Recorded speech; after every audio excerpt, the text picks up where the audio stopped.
O Senhor esteja convosco. Ele está no meio de nós. Proclamação do Evangelho de Jesus Cristo segundo Lucas. Glória a vós, Senhor. Naquele tempo, quando as multidões se reuniram em grande quantidade, Jesus começou a dizer: esta geração é uma geração má. Ela busca um sinal, mas nenhum sinal lhe será dado a não ser o sinal de Jonas. Com efeito, assim como Jonas foi um sinal para os ninivitas, assim também será o Filho do Homem para esta geração. No dia do julgamento, a rainha do sul se levantará, juntamente com os homens desta geração, e os condenará, porque ela veio de uma terra distante para ouvir a sabedoria de Salomão. E aqui está quem é maior que Salomão.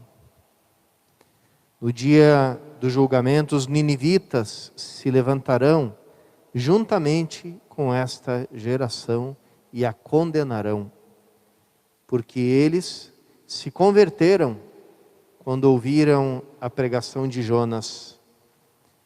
E aqui está quem é maior do que Jonas. Palavra da salvação. Glória a vós, Senhor.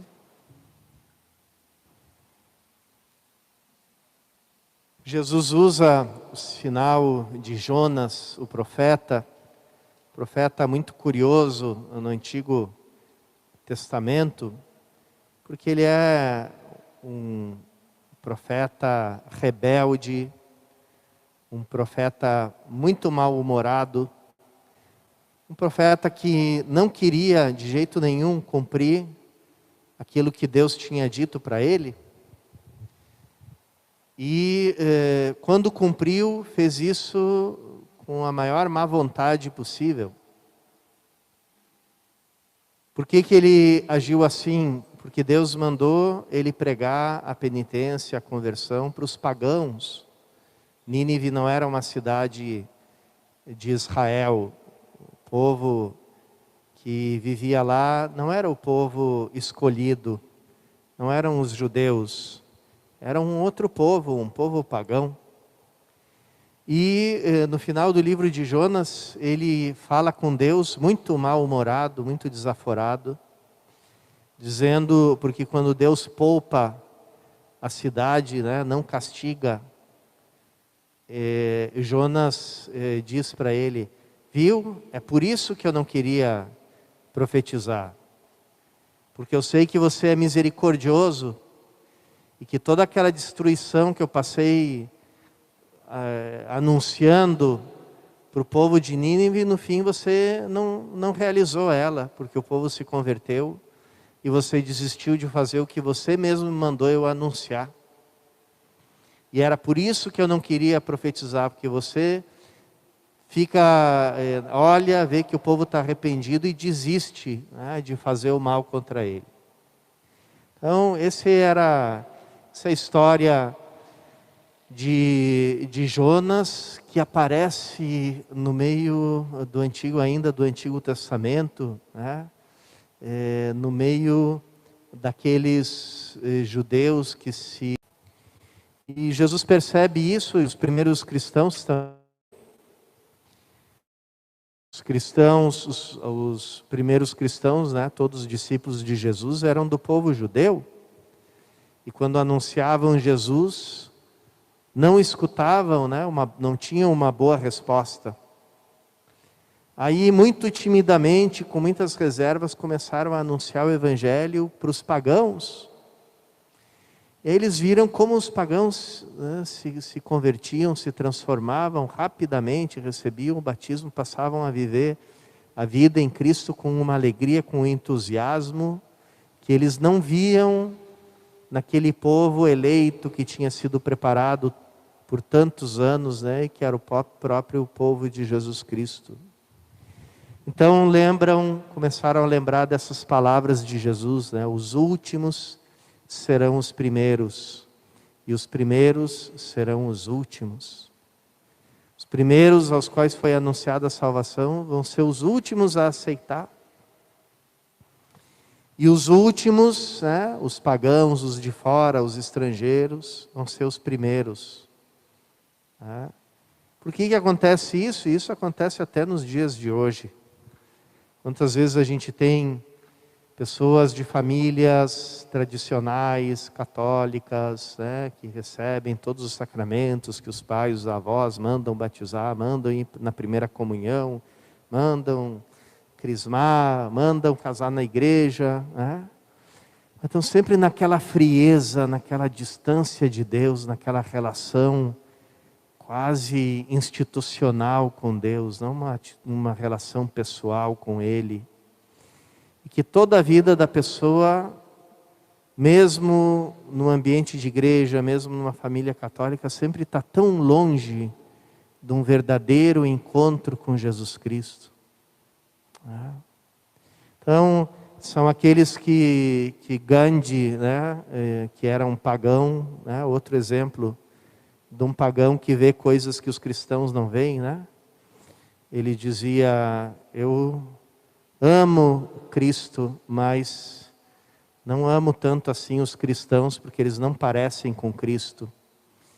E dizia: os cristãos são como as pedras dos rios aqui da Índia, elas são lisinhas por fora, de tantos milhões de anos que a água passou por elas, elas ficaram lisas por fora. Mas você abre uma delas, ela está seca por dentro. Não acha uma gota d'água dentro da pedra. E assim, muitas vezes, esse catolicismo rotineiro, habitual, institucional, cultural, tradicional, que a gente encontra muitas vezes no Brasil. E pelo contrário, às vezes você vê um jovem, uma pessoa longe de Deus, né, perdida em toda uma situação de pecado, e de repente ela se encontra com Jesus Cristo, e aquilo transforma a vida da pessoa, e ela se transforma num cristão, num católico, apaixonado por Jesus Cristo, entusiasmado, alegre, feliz, vivendo com fidelidade a vida cristã, tá? E fazendo um progresso no seu coração, na sua vida, que tantos cristãos tradicionais nunca conseguem fazer.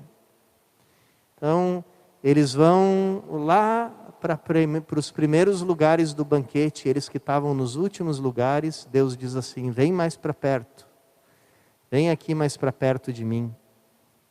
Os últimos serão os primeiros. Quando eu visitei a África, fui para um país que estava comemorando 100 anos de evangelização, só 100 anos. A Costa do Marfim.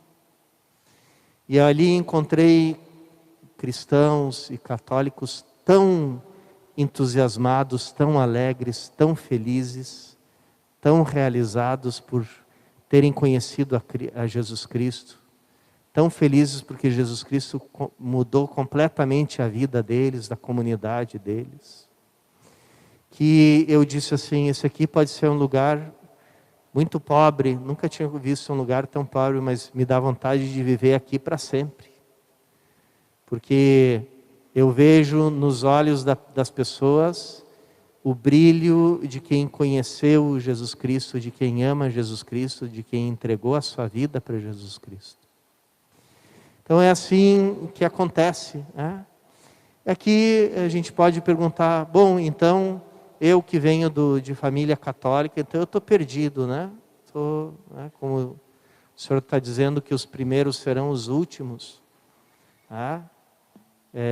Então eu já já perdi meu lugar na festa, né? E a isso eu posso responder: não, se você se colocar de novo no último lugar. Se você abraçar a vida em Cristo como a novidade que ela é, porque ela continua sendo uma novidade.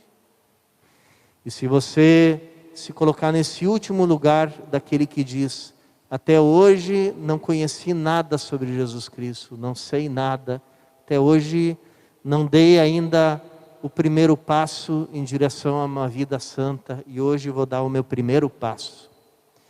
Aí você se torna esse último que o dono do banquete diz: vem mais para perto de mim. E do último lugar você passa para os primeiros, e aí se realiza também aquilo que Jesus fala: os últimos serão os primeiros. Peçamos essa graça nesse banquete que nós recebemos, em que Cristo mesmo se dá como alimento, a Santa Eucaristia que nós estamos celebrando.